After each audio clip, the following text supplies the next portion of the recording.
Hey everyone, welcome to this short tutorial video where I'm going to show you how to create a WhatsApp group.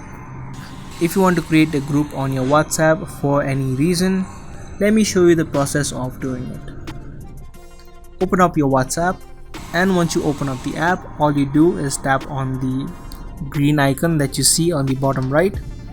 On the next screen you will have three options: new group, new contact, and new community. Tap on the new group option and then select the people that you want to add in. Just tap on their names and the person will be selected.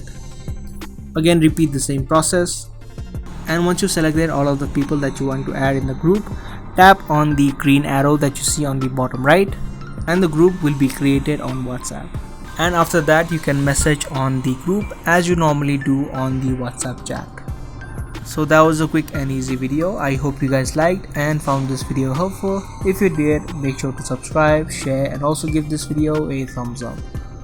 I'll be soon back with more informative videos similar to this. Thanks for watching.